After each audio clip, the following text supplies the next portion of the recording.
Hey friends, Joel back with you. I thought it would be good to talk today about the deeper layer of compatibility. What actually essentially matters when it comes to being a really good fit in a relationship. Because there's a lot of talk and explanation about the inner planets in compatibility. That's really important. And that is what we mainly focus on in most synastry and chart comparisons.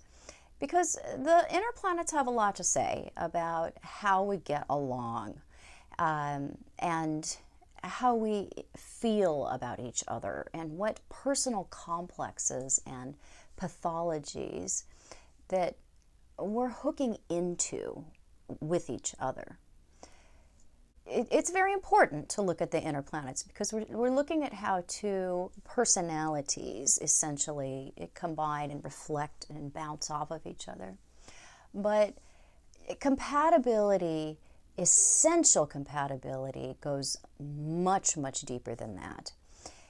The inner planets, again, show how you get along and how you feel about each other. Super important.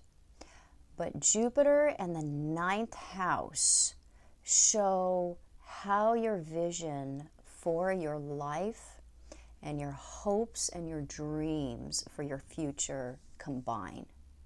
Saturn's also very important because it shows how you practically make your goals and visions come into being.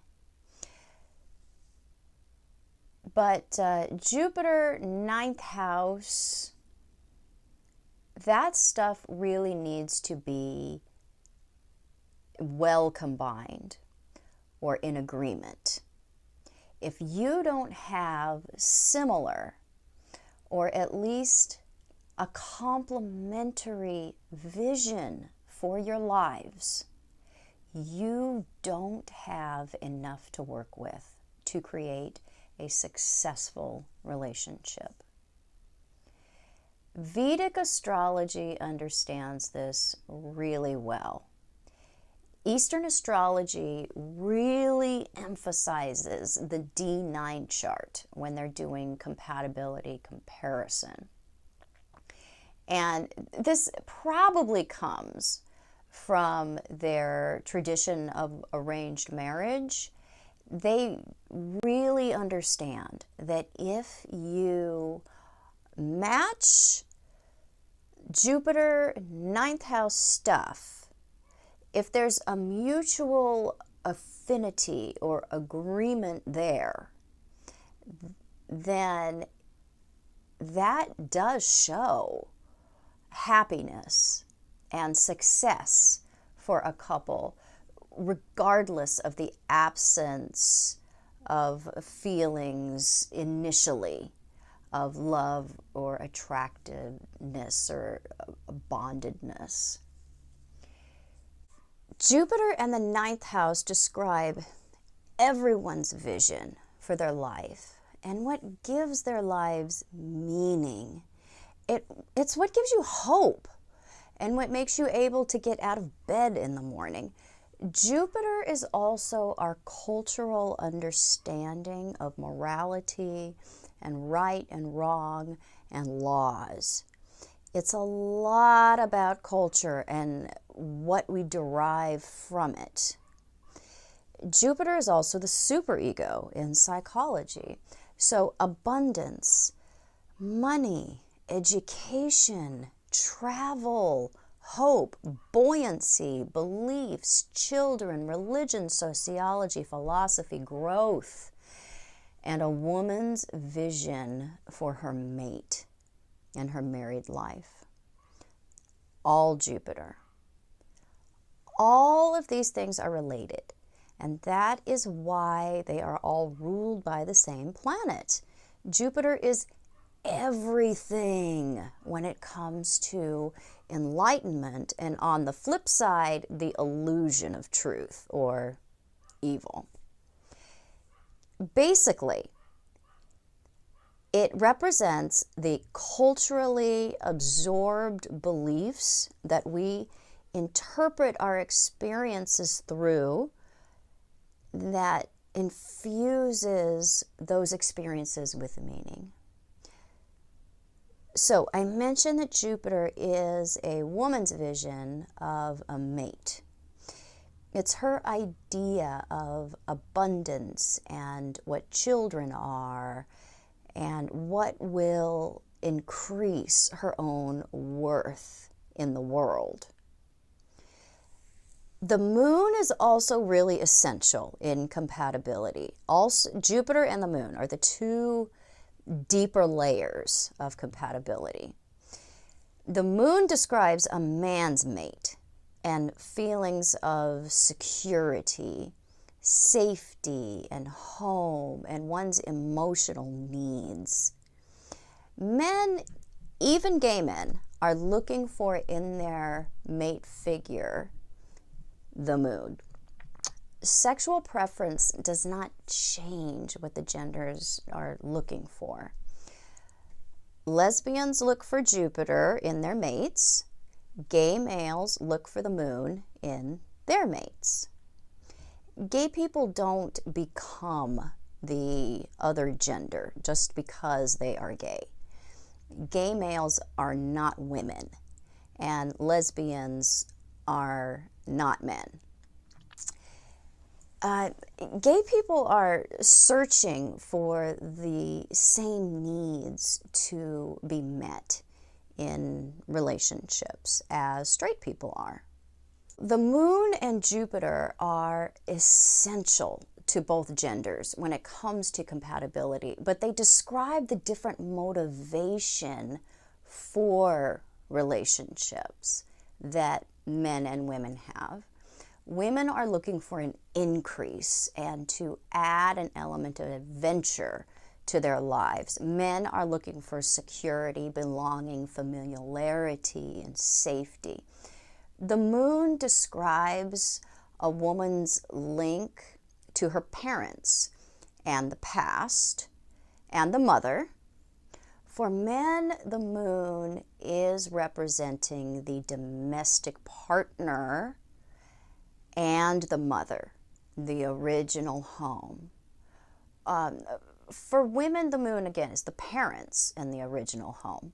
But for both genders, the moon is our habitually ingrained emotional patterns. And my sister is a nurse's assistant and works in memory care facilities, Alzheimer's, old folks' homes. And she tells a story that perfectly illustrates how the moon works for men and women. So in the evenings in memory care facilities, old people with memory problems or memory conditions are stimulated by the sun, the setting of the sun. It's called sundowning, to come out of their rooms and to become more active. And they come out of their rooms and they look for their original source of security and safety. So the little old ladies come out of their room and they ask the nurses, "Have you seen my parents? I'm waiting for my parents to come home and they just aren't coming home and I'm worried, and where are my parents?" And the little old men come out of their rooms and they come to the nurses and the other workers and they say, "Have you seen my wife? I'm looking for her everywhere and I just can't find her. I've been waiting for my wife to come and I just can't seem to find her." It illustrates really, really well what the moon means to the different genders and how it represents that original source of security. The moon is also extremely essential to women in the context of relationships and compatibility, because we don't want to be uncomfortable or to have things be unfamiliar or go against our emotional requirements. But as women, when you look at the astrology of how they're put together, they really don't need a domestic relationship to feel secure. Women are looking for their hope to increase. Women look to the future for their happiness. Men are looking to the past for their safety and to keep things familiar, to a link to what is familiar. So Jupiter is yet unfamiliar things, and the moon is things that are familiar. So think of the word familiar. It really comes from the word family, which is the moon, the fourth house. And so we come to the reason for this video after all these words. Compatibility is basically deeper than just feelings and getting along. That is superficial. That can actually be changed and worked with and understood and modified. The ways in which we are emotionally disturbed or comforted, that's the moon, and oh so importantly, the ways in which our hopes and our dreams and our larger vision for our lives combines or doesn't is actually more important than how we feel about each other or how we get along. How you emotionally perturb or comfort each other, and do you have a compatible vision for your life? That's what it really comes down to. We can't change what gives us hope. We cannot change and should never be asked to change what gives our lives meaning and what we personally hold dear as our God. If you have to give up your God to get the love that you want, you've got a problem. It won't last anyway. The relationship you sell out your vision of what your life should look like for will become a source of misery, because if you cannot replace your God, a man or a woman cannot replace what it is that you're giving up in order to be with them. You need to have a similar understanding of what happiness is. That means your deeper values and your understanding of morality needs to be in agreement, or at least complementary if they are different. You can be head over heels in love with each other, but if you do not have a compatible, mutual vision of where you are going and what you want and what is right for the two of you and what gives you hope for your future, you are not going to make it. Feelings are not enough. That's the truth of it. Feelings are not enough to keep you together if you want different things. You need to have 3 things in place if you're going to be really truly compatible with somebody. You need to have the superficial, well, I say enough superficial inner planet aspects in common. Or if you have a lot of oppositions, that can show differences that are complementary, and that can create a balance. Too many inconjunctions or squares will create an atmosphere in getting in each other's way. There can be a lot of friction, that is created, and a lot of just not getting each other if we have a lot of conjunctions involved.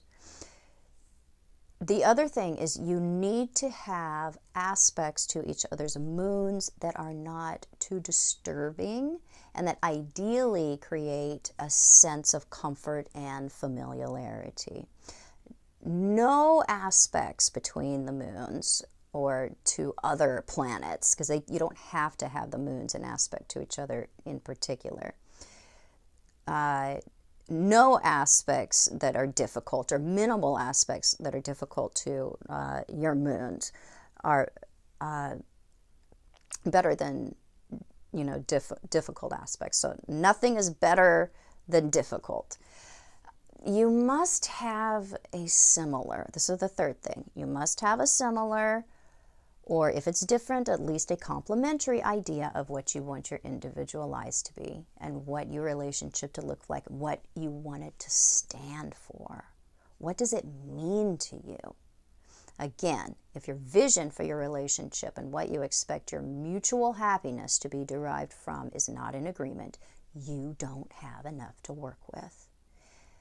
And this is something that we don't talk about a lot in compatibility. It's something that's not brought up at all in Western synastry or chart comparison. We always focus on the inner planets, inner planets, inner planets. Don't pay attention to the outer planets. That's only the how you relate to each other, or the generational understanding that you have. That is everything, though, when it comes to absorbing what Jupiter is, which is your cultural understanding of what it is that is going to make you happy. That is huge when it comes to paying attention to that. It doesn't matter that that is a generational planet.